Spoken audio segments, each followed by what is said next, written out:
គ្រប់ជំរាបសួរប្រិមិត្តអ្នកស្ដាប់ទាំងអស់របស់ Channel ឧត្តមវិលមកជួបគ្នាសារជាថ្មីម្ដងទៀតហើយជាមួយនឹងខ្ញុំបាទ Admin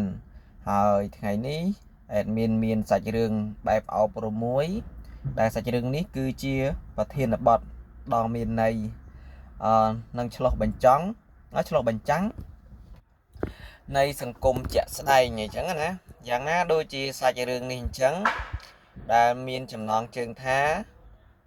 ស្រមោលមាសនិងផ្លូវស្ពាននឹងស្ពានផ្លូវចិត្តហើយមានបងប្អូន2នាក់គាត់បានឆ្លោះប្រកែកគ្នារឿងដណ្ដើមដីនិងផ្ទះសម្បែងដូចជាឧបមាអាចនិយាយបានថាជាទ្រព្យសម្បត្តិរបស់ឪពុកអញ្ចឹងណាឪពុកម្ដាយហ្នឹងហើយអញ្ចឹងកុំឲ្យខាតពេលវេលាយូររីករាយសម្រាប់ជាមួយនឹង admin ទាំងអស់គ្នាតែម្ដងទៅតែបើបានស្ដាប់ហើយប្រិយមិត្តដែលថ្មីសូមកុំភ្លេចជួយចុច like ឬមួយក៏ subscribe បើពាក្យខ្មែរបកប្រែមកថាជាវអញ្ចឹងណាដើម្បីនឹងទទួលបានវីដេអូថ្មីពេលដែលខ្ញុំអាប់ឡូតទៅនឹងទទួលបានមុនគេអញ្ចឹងកុំឲ្យខាតពេលវេលាយូររីករាយសម្ដាប់ជាមួយនឹង admin ទាំងអស់គ្នាតែម្ដងទៅបាទផ្ដើមនៃសាច់រឿងដំបូងមានគ្រួសារមួយមានសមាជិក3នាក់ហើយឪពុកនឹងមានឈ្មោះថាសុកតាសុកនឹងគឺគាត់មានអាយុ60ឆ្នាំជាងហើយគាត់នឹងក៏មានកូន2នាក់ដែរប្រុសមួយស្រីមួយអញ្ចឹងតាសុកពេលដែលប្រពន្ធរបស់គាត់បានចែកឋានទៅអញ្ចឹងណាគាត់នៅសល់ដីស្រែចំនួន2ហិកតាជាប់នឹងថ្នល់ជាតិហើយនឹងផ្ទះឈើមួយខ្នងមិនមែនមួយខ្នងទេ2ខ្នងប៉ុន្តែផ្ទះហ្នឹងធំមែនតើ8គុណនឹង6ទៅបើយើងតាមស្រុកស្រែអាចនិយាយបានថាធំណែអញ្ចឹងណាពេលដែលសុកហ្នឹងប្រពន្ធគាត់បានចែកឋានទៅជំងឺចាស់ចរារបស់គាត់ហ្នឹងក៏ចាប់ផ្ដើមឈឺអញ្ចឹងណាជំងឺចាស់ចរាអញ្ចឹងណាឈឺហើយចំណែកដែលកូនគាត់ដែលកូនប្រុសច្បងហ្នឹងណាកូនតសុកហ្នឹងដែលឈ្មោះថាសុផាតហើយសុផាតនិងសុភាហ្នឹងគឺគាត់បងប្អូនបង្កើតនឹងគ្នាអញ្ចឹងបងសុផាតហ្នឹងគឺពេលដែលឪពុកឈឺអញ្ចឹងគាត់មិនដែលថាយកចិត្តទុកដាក់លើជំងឺឪពុករបស់គាត់ទេគាត់បែរជាផ្ដោតអារម្មណ៍ទៅលើដី2ហិកតារបស់គាត់របស់ឪពុកគាត់ហើយជំងឺឈឺស្កាត់ចាស់ចរារបស់ឪពុកគាត់ហ្នឹងគឺគាត់អត់យកចិត្តទុកដាក់ទេអញ្ចឹងដល់ពេលគាត់ឃើញឪពុកឈឺកាន់តែទ្រុឌទ្រោមទៅគាត់ហ្នឹងក៏បាននិយាយ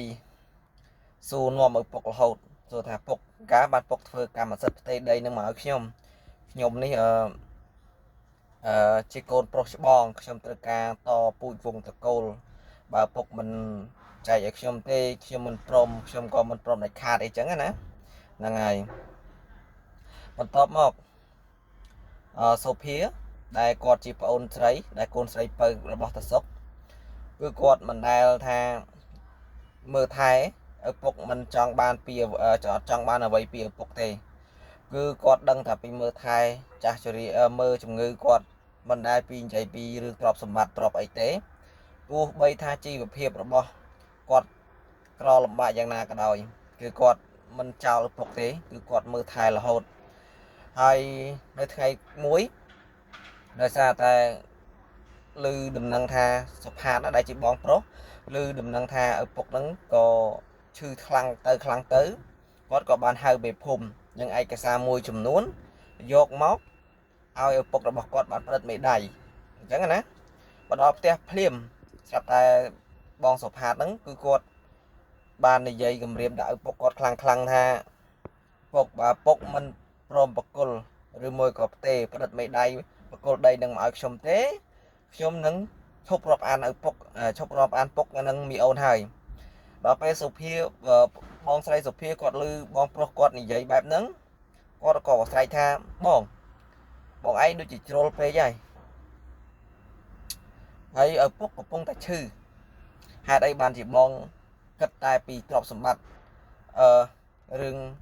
ដីឬផ្ទះសម្បែងហ្នឹងបងឯងអត់ជួយមើលថែជំងឺពុកទេដល់ពេលអញ្ចឹងទៅឆ្លោះប្រកែកគ្នាគាត់2នាក់បងប្អូនគាត់ឆ្លោះប្រកែកមែនតើ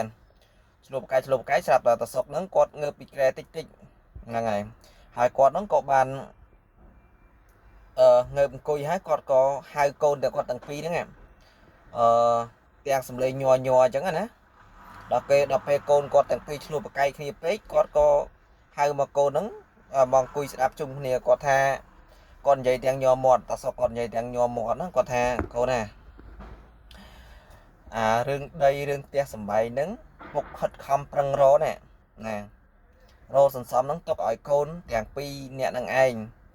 ដល់ពេលឆ្លោះប្រកែកគ្នារឿងដីរឿងផ្ទះសំបែងជាតដានទ្រព្យសម្បត្តិហ្នឹងគឺវាមិនមែនជាពរជ័យទេគាត់និយាយទាំងញ័រអញ្ចឹងណាមិនទាំងជាពរជ័យអាហ្នឹងត្រូវជាបណ្ដាសាអញ្ចឹងគាត់បាននិយាយថាបើសុផាតដែលត្រូវជាកូនប្រុសច្បងហ្នឹងបើចង់បាន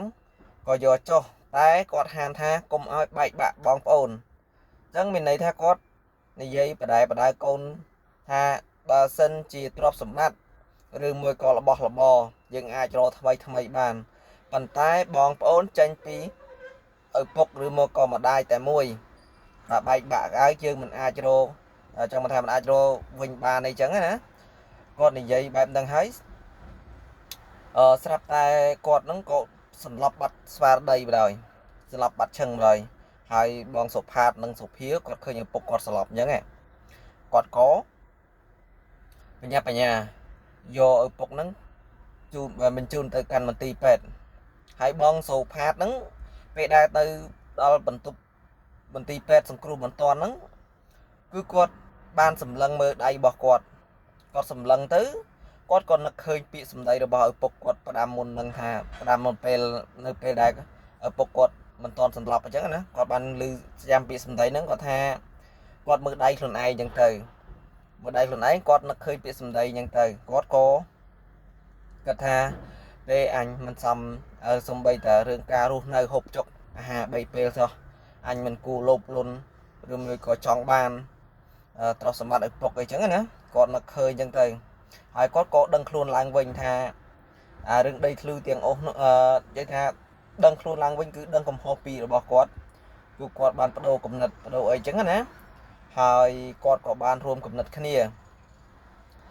ជាមួយនឹងប្អូនស្រីវិញគាត់សម្រុះសម្រួលអីចឹងណាថាសន្យាថាចិញ្ចឹមមើលថែពុកវិញពេលដែលសង្គ្រោះបន្ទាន់ប៉ុន្តែជួនជាពេលហ្នឹងគឺតាសុកគឺគាត់អត់ទាន់កាត់អីទេអញ្ចឹងបងប្រុសសុផាតហ្នឹងគឺគាត់ដឹងខ្លួនរំលែកនិយាយថាគាត់រលឹកខ្លួនឡើងវិញអញ្ចឹងណាគាត់ក៏នាំគ្នាឈប់ដណ្ដើមគេឪពុកម្ដាយទៀតហើយអញ្ចឹងគាត់ក៏រួមគ្នាពីអ្នកបងប្អូនបកកើតហ្នឹងខំប្រឹងប្រែងធ្វើការរកលុយដើម្បីចិញ្ចឹមឪពុកដែលចាស់ជរាហ្នឹងហើយគាត់ក៏ធ្វើជាកូនអកតញ្ញូបំរើបាយបំរើទឹកឪពុកអីចឹងណាហ្នឹងហើយវីដេអូនេះគឺខ្លីមែនតើព្រោះចង់និយាយថារឿងនេះគឺដាស់អារម្មណ៍ដែលបងដែលមានបងប្អូនច្រើនអីចឹងណាអញ្ចឹងយើងមានឪពុកមានម្ដាយអញ្ចឹងទៅគាត់ក៏មើលថែគាត់ទៅរឿងទ្រព្យសម្បត្តិគេគាត់ឲ្យអ្នកណាគឺឲ្យអ្នកដឹងគឺគាត់ចែកស្មើគ្នាដែលទ្រព្យសម្បត្តិដែលគាត់ខំប្រឹងរកមកហ្នឹងគឺដើម្បីតែយើងទាំងអស់គ្នាទេហើយខ្ញុំនេះក៏បើសម្រាប់ខ្ញុំវិញសម្រាប់ខ្ញុំជា admin វិញគឺខ្ញុំអត់ទាន់មានលទ្ធភាពអីណាត្រូវមើលថែឪពុកម្ដាយដដល់ទេហើយខ្ញុំនេះក៏អាចមានជាលុយជាកាក់ផ្ដល់មកគាត់អាចផ្ដោះឲ្យគាត់តិចបានអញ្ចឹងណាហ្នឹងសម្រាប់ខ្ញុំហើយរឿងនេះក៏នៅចុងវីដេអូនេះក៏បាននិយាយអំពីក្តីអកតញ្ញូសំខាន់ជាងទ្រព្យសម្បត្តិអីចឹងណាហើយការមើលថែឪពុកម្ដាយនៅរស់គឺមានតម្លៃធំធេងជាងការដណ្ដើមគេមរតកនិងភាពលុតគេមរតករបស់ឪពុកម្ដាយអញ្ចឹងភាពលុបលន់គឺអាចបំផ្លាញសុភមង្គលនិងការស្រឡាញ់លុយជាងសាច់ញាតិអញ្ចឹងនឹងនាំឲ្យនៅភាពឯកានិងសោកការនៅថ្ងៃក្រោយអញ្ចឹងរឿងនេះក៏អប់រំទៅបងប្រិយមិត្តដែរយើងកុំព្រួតតែលុយបាត់ភាពតំណែងតំណងគ្រួសារឬក៏សាច់ញាតិបងប្អូនអញ្ចឹងខ្ញុំអត់មានអ្វីច្រើនទេ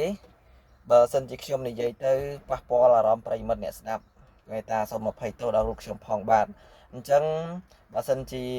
admin និយាយទៅមានអារម្មណ៍ប៉ះពាល់អញ្ចឹងបញ្ចេញយោបល់ឬមួយក៏ comment ពាក្យល្អ អាចនិយាយបានថា comment ពាក្យនៃសិលធម៌ត្រឹមត្រូវអញ្ចឹងណាថា admin និយាយមិនសូមបញ្ចេញមតិនៅខាងក្រោមវីដេអូចុះអញ្ចឹងខ្ញុំបាទ admin ឧត្តមក៏សូមអរគុណនិងសូមគោរពលាព្រោះឥឡូវនេះដល់ម៉ោងធ្វើការហើយអូនិយាយអញ្ចឹងផ្លេចប្រិមិត្តហើយដើមខែបាញ់លុយសងគេអស់នៅចំណែក admin នេះបានបាញ់សងគេអស់ហើយអញ្ចឹងគឺមានតែប៉ុណ្្នឹងទេយើងនិយាយលេងទេបាទ